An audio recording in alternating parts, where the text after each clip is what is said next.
Jamie Dornan, you started a marketing degree at Teesside University in Middlesbrough in 2001, but you dropped out after your first year and went back home. Obviously, you'd been through a lot. What do you remember about that time?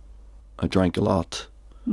I was probably depressed, if I'm really honest with myself, and just clueless about what I wanted to do.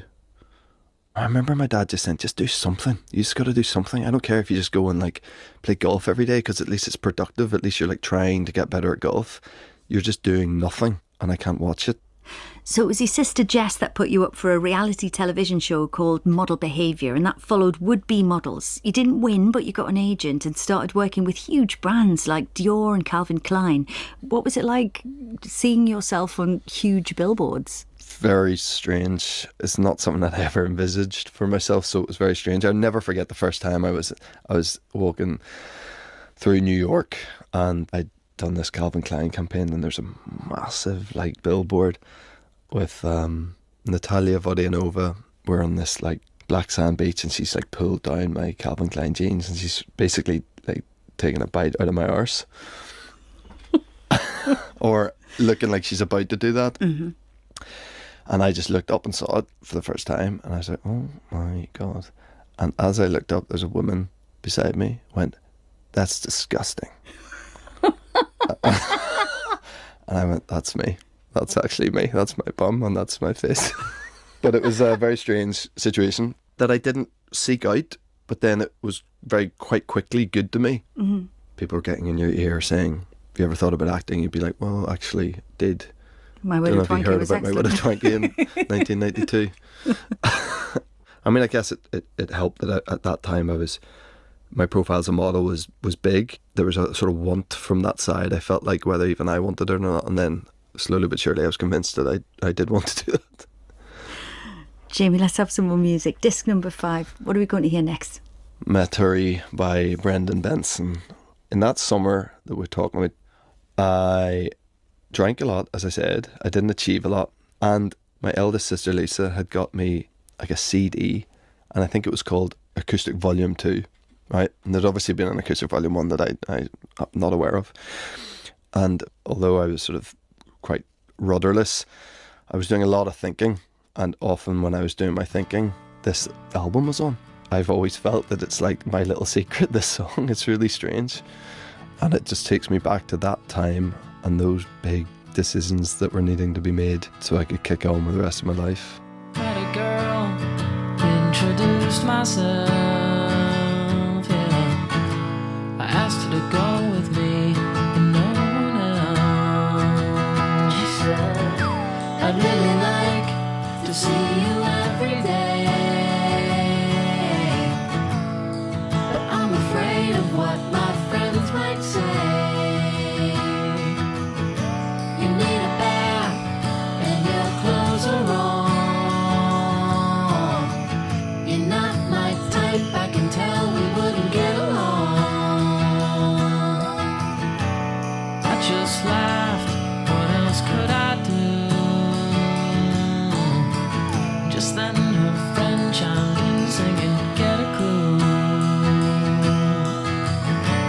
get a life, put it in your song. There's something I've been meaning to say to you.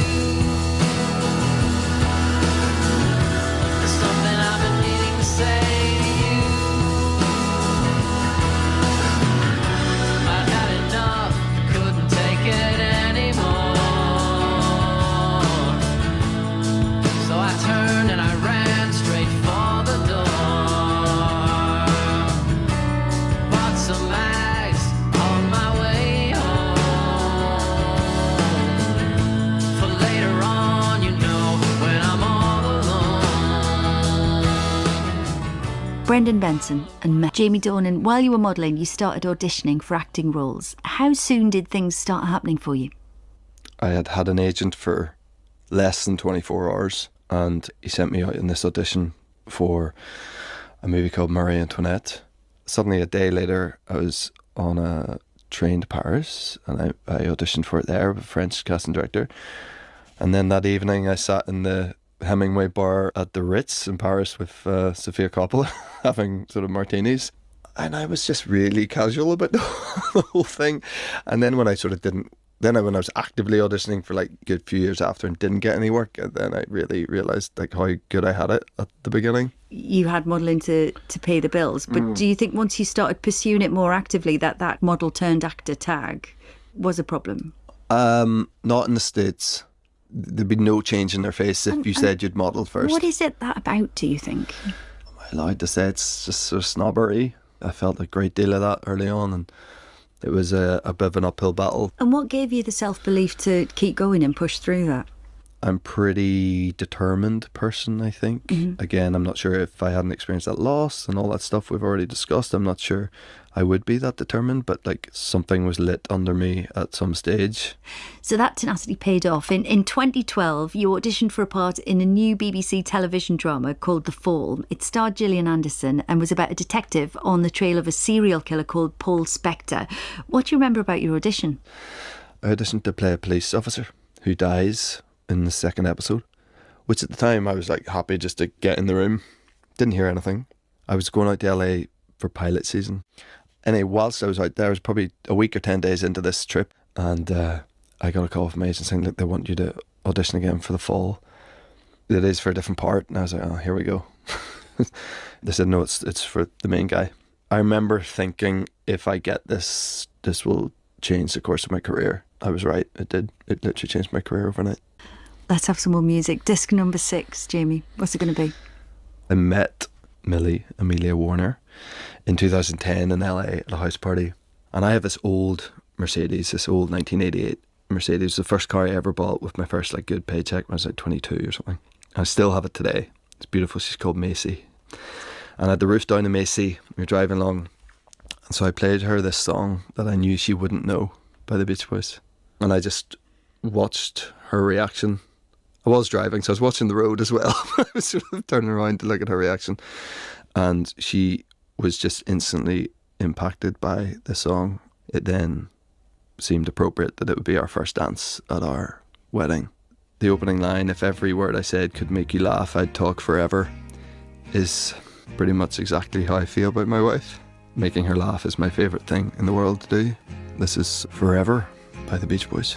If every word I said could make you laugh, I'd talk forever.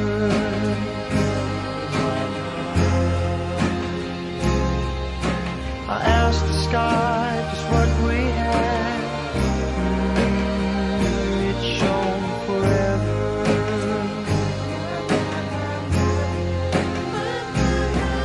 If the song I sing to you could fill your heart with joy, I'd sing forever.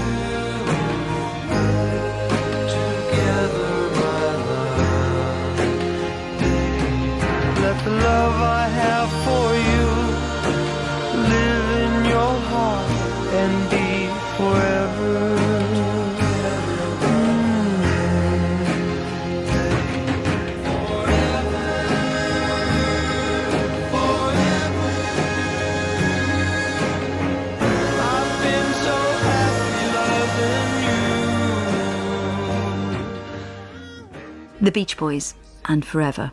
Jamie Dornan, in 2015 you played Christian Grey in Sam Taylor Wood's film 50 Shades of Grey, which is based on the erotic novel by E.L. James. So you got the part just weeks before shooting was due to start in Vancouver after the actor who was originally cast pulled out. Your wife Millie, meanwhile, was heavily pregnant with your first child, and the shoot was going to take several months. So you had a big decision about whether you should both go. I'm amazed that Millie didn't just say no. Fair play to her. What an unbelievable woman to hop on a private jet, because we couldn't fly commercially, with my dad on it, because if she went into labour in the sky, there needed to be an obstetrician, honestly. I mean, that's all serious. My dad had to come with us. And I'll never forget, we were somewhere over New York, and Dad ordered a gin and tonic. And I was like, I don't know, Dad, like, you know, you're here, you're kind of at work here. Like, if Millie goes into labour, you need to... He was like, son, she wouldn't be going into active labour for at least, 7 or 8 hours, by which time we'll be in Vancouver and it'll be handed over to someone else. I love the image of your dad saying this with the gin and tonic in his hand. Literally, it's unbelievable. And then Dulcie was born, and 3 days later, we started filming. It was mad. The film was hugely popular with audiences, but not with the critics. How did you react to the negative reviews? I think I hid. I'm coming off the back of career-altering reviews for The Fall and BAFTA nominations and all this sort of madness that The Fall brought, to just ridicule almost. Actually, we went down to Sam Taylor Johnson and Aaron, her husband, their place, and they weren't there, and we sort of they let us have their place in the country, and we sort of hid there for a while and just shut ourselves off from the world a bit, and then sort of came out the other side. I mean, it just made so much money. Like, it made so much money. So, like, 2 and 3 were, like, greenlit, like, overnight. So it's like the box a strange thing. Because then you're like, all right, there's a bit of ridicule here, and I'm now contractually doing 2 more of them. And knowing that there'll be much more of that damnation to come. Did you have mixed feelings? Any regrets about taking the role on at any point? I've just had very glowing reviews for recent work, and there wouldn't be many of them that don't mention 50 Shades in them. A lot of reviews are like, he's great, but lest we forget when he wasn't great here. Like, give us a chance. But no, regret that I did them, no. Jamie, it's time for disc number 7. What's next? Like, the Beatles they have been a constant in my life, and I love still to this day hearing their influence on other bands that I like. This song just makes me feel happy, and I think is one of the most beautiful songs ever written. This is Something by the Beatles. Something in the way she moves attracts me like no other lover. Something in the way she woos me. I don't want to leave her now. You know I believe in how.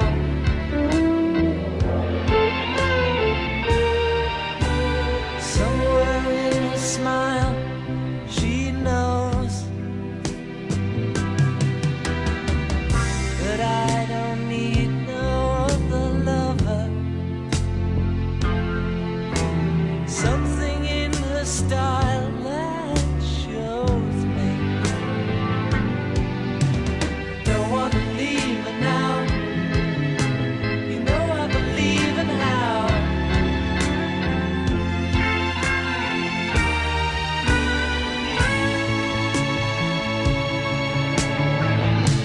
You're asking me, will my love grow? I don't know. Something by the Beatles. Jamie Dornan, we've talked a lot about your dad Jim today, and you lost him in 2021. He died of complications related to COVID, and like so many families during that terrible time, you'd been separated. You were in quarantine in Australia. You didn't get to say goodbye. That must have been so difficult. Yeah, it was unimaginable. And then I had a job to start a few days later and couldn't really get out of that. So that would have been the tourist. I was the first season tourist, and I had to just stay out in Australia for, we were there for 5 months. I didn't see my sisters or anything in that time. I mean, how were you going to work in the middle of all that? Wasn't easy. I think I just had to try to, put the best version of yourself and create a really mad TV show. And it was that same year you lost your dad. Belfast came out. You were playing part. It was set in your hometown. It was, the premiere must have been incredibly emotional for you. Yeah, I think, that it's almost like that movie was made for my dad. Like, my dad would have just loved that film so much. But I do take comfort in the fact that he knew that I did it. Yeah. And he'd actually heard of the actors I was acting with, which was rare for him. You know, some people, their dad will never tell them they love them, particularly to a son, or tell them that they're proud of them. And I don't think I ever had was ever with my dad or on the phone to my dad where he didn't tell me both of those things. So I feel like, you know, very fortunate there that we were all showered with love and pride from him for all of our lives. Jamie, the time has come for me to send you off to the island. I'm about to do it. I wonder how you feel about the prospect. I sort of would try to convince myself that I'm really capable in a situation like that, and I'd be like, oh yeah, what's this? I'm gonna like build this class little hut out of wood that I found, and I'm gonna chop that down, and I'm gonna catch that for my dinner and all this sort of stuff. But actually the reality is I'd be really clueless, and I'd probably just sit in a ball crying until I died. I mean, at least you've got your discs. Yeah, I mean, that would keep me going for a while. I think what would happen is you'd actually get really bored of these 8 songs, and then you'd really resent the fact you ever suggested them. I don't know. You've got some classics here. I think you're going to be all right. Listen, and you've got one more to go. Yes, I do. One more disc before we cast you away, Jamie Dornan. What's it going to be? I always loved this song. I loved how he was talking about someone who just sees the world differently and only sees the positive, and how we sort of, there's a necessity for people like that in your life to lift you up. And I think it's one of those songs that I was always sort of trying to work out, like, for me, who's this song about? And then it sort of took my dad dying for me to kind of realise that for me, that person who sees the world differently and was just always radiating positivity was him. And at Dad's memorial, which we had to wait 1.5 years after he died to have, I made a speech, as did both my sisters. Part of my reading was reading lyrics from this song. This is The Whole of the Moon by the Waterboys. I pictured a rainbow. You held it in your hands. I had flashes. But you saw the plan. I wandered out in the world for years,